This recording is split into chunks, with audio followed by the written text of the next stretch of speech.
ರಾಷ್ಟ್ರೀಯ ಸ್ವಯಂ ಸೇವಕ ಸಂಘ ಆರ್ಎಸ್ಎಸ್ನ ಶತಮಾನೋತ್ಸವದ ಸಂಭ್ರಮದ ಅಂಗವಾಗಿ ಮಡಿಕೇರಿಯಲ್ಲಿ ಜಿಲ್ಲಾ ಮಟ್ಟದ ಪಥಸಂಚಲನ ಶಾಂತಿಯುತವಾಗಿ ನಡೆಯಿತು. ನಗರದ ಮ್ಯಾನ್ಸ್ ಕಾಂಪೌಂಡ್ ಮೈದಾನದಲ್ಲಿ ಬೆಳಗ್ಗೆ 11 ಗಂಟೆಗೆ ಆರ್ಎಸ್ಎಸ್ನ ಪ್ರಾರ್ಥನೆ ನೆರವೇರಿತು.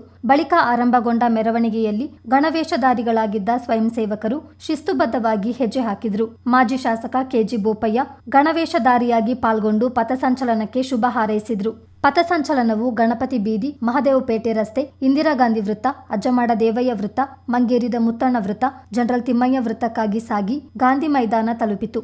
ಮೆರವಣಿಗೆಯುದ್ದಕ್ಕೂ ಘೋಷವಾದಕರು ವಾದ್ಯಗಳನ್ನು ನುಡಿಸುತ್ತಾ ಸಾಗಿದ್ರು. ಸಾರ್ವಜನಿಕರು ಆರ್ಎಸ್ಎಸ್ ಧ್ವಜ ಮತ್ತು ಸ್ವಯಂ ಸೇವಕರಿಗೆ ಪುಷ್ಪಾರ್ಚನೆ ಮಾಡಿದ್ರು. ಪಥಸಂಚಲನ ವೀಕ್ಷಿಸಲು ರಸ್ತೆಯ ಬದಿಗಳಲ್ಲಿ ದೊಡ್ಡ ಸಂಖ್ಯೆಯಲ್ಲಿ ಜನ ನಿಂತಿದ್ದು ಕಂಡುಬಂತು. 4-5 ವರ್ಷ ವಯಸ್ಸಿನ ಪುಟ್ಟ ಮಕ್ಕಳು ಗಣವೇಷಧಾರಿಗಳಾಗಿ ಮಿಂಚಿದ್ರು.